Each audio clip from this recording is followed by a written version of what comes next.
The premium compact SUV class is one of the fastest growing segments in the industry.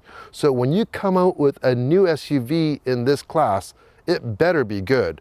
This is the 2019 all-new Acura RDX. Today we're going to throw everything we have at it to see if it has what it takes to compete in this class. The new RDX is built off a brand new dedicated platform just for this vehicle. In the front you have the signature dual LED headlights, a very cool three-dimensional looking diamond pentagon grille.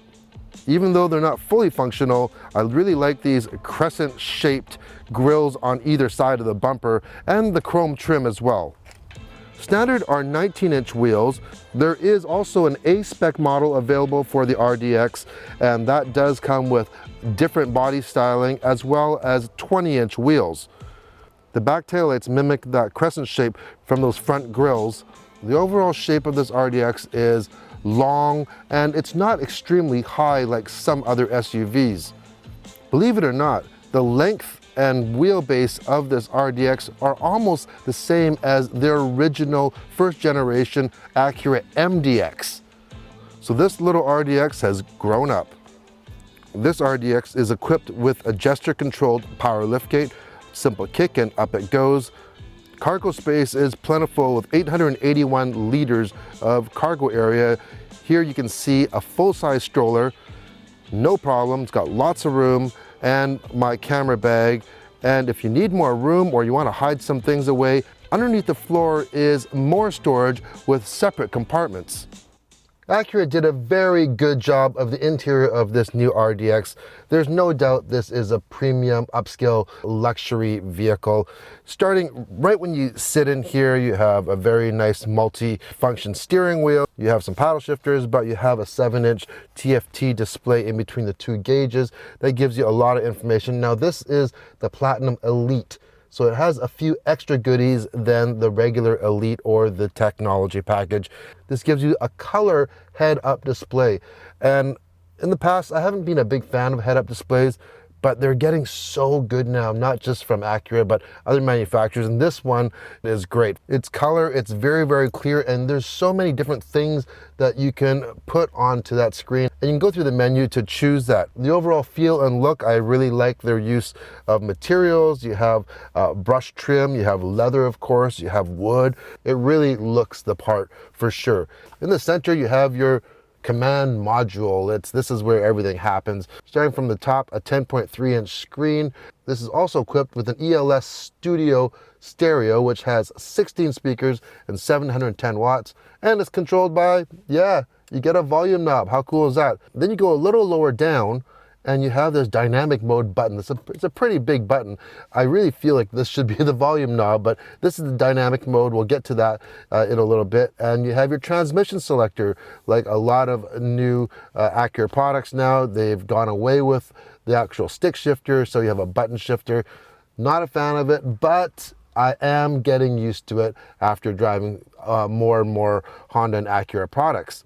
This is what is really new here. This little well here, you have a little bit of a pad for your palm, but it is a trackpad. That's not new. You've seen that in a lot of other vehicles. What's different about this is a TTI, a true touchpad interface, what Acura calls it. So essentially you have two trackpads. You have a regular size one and a kind of a vertical one. But on the regular size one, what's neat about it is wherever you place your finger, that space, that area represents what's on the screen. So let's just say if you have something programmed, you can move your icons around however you want, but say you have something on the top right corner that you want to get to, instead of going and using a cursor and moving to the top right corner, you can just go right to the top right corner and it's right there. Left corner, wherever you want, wherever your finger is, that's what it's going to correspond on the screen. This is also equipped with Apple CarPlay, but Android Auto not available yet. I've read some things online. They're saying that it's coming. It's just that with this new system, they have to change some things in order for it to work with Android. But the Apple CarPlay does work. However, the proximity type of feature on this trackpad doesn't work with the Apple CarPlay. You do have to use it like a standard cursor. no big deal. Then you have this pass-through area under. You can easily put wallets and purses or whatever you want in here. You have these two monster, big flaps for not very much really. Here's one USB port with this big monster flap. Here's your 12 volt and your accessory. Yeah, I don't know why they made them so big, but there's one USB there, and inside here you have another USB, so two USBs in the front. This RDX is also equipped with a huge glass panoramic sliding roof. As well, you have a backup camera and a 360 camera on the system. Another thing I noticed about the backup camera, you have your backup camera, your 360 camera, then you have this camera icon beside it, which takes a lot of room for nothing really. I would love to see them utilize the entire screen, make the 360 camera bigger or the backup camera and take up the entire screen, because you do have a lot of real estate there. But one thing they did add to this backup camera, they added a washer. Perfect when that thing gets all gunky and yucky.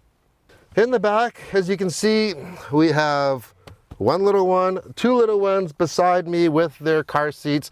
Yeah, it's a little bit tight on shoulder room in the middle seat, but actually a lot of room here.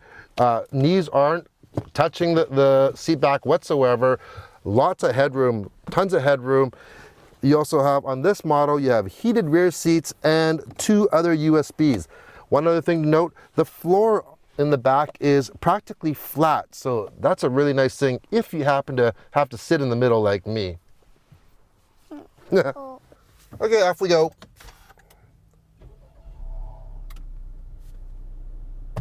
Hit that D button.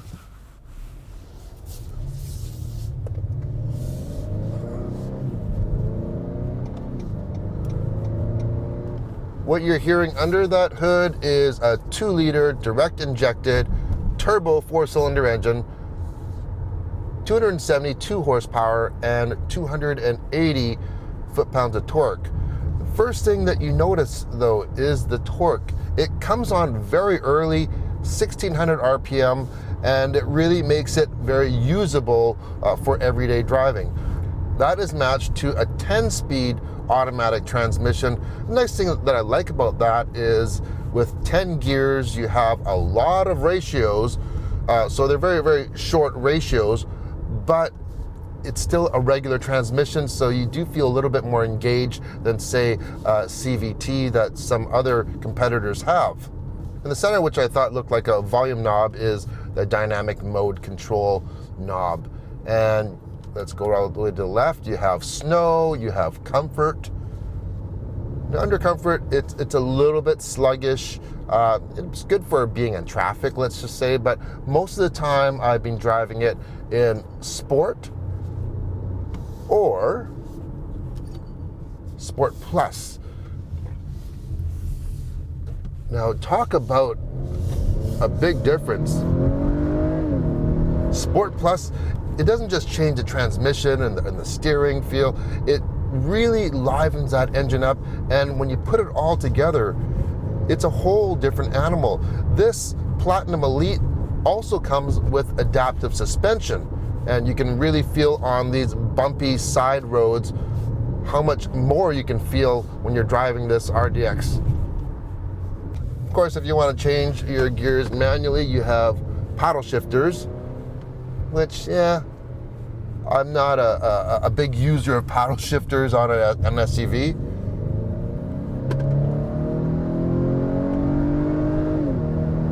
Listen to that engine. So yeah, 272 horsepower. It's definitely enough power in a vehicle like this, and it's at least equal, if not more, than its competitors in this class. Now, a lot of the competitors also have 2-liter engines. You have the new QX50, you have the Lexus NX, you have all these different premium manufacturers using a 2-liter, Mercedes, Jaguar, Porsche, and like I said, this is equal to, if not more, than at least their base model, because this only comes in one powertrain. Some of those other manufacturers have different powertrains. You can go up higher. They really tuned this engine with this transmission to work really harmoniously. There is very minimal lag Like I say, I have been driving it in Sport or Sport Plus.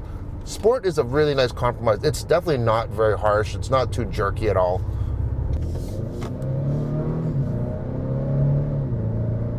That's a good example. We just turned a sharp corner and just see how fast it gets out of the hole. I wasn't flooring it or anything. About half throttle.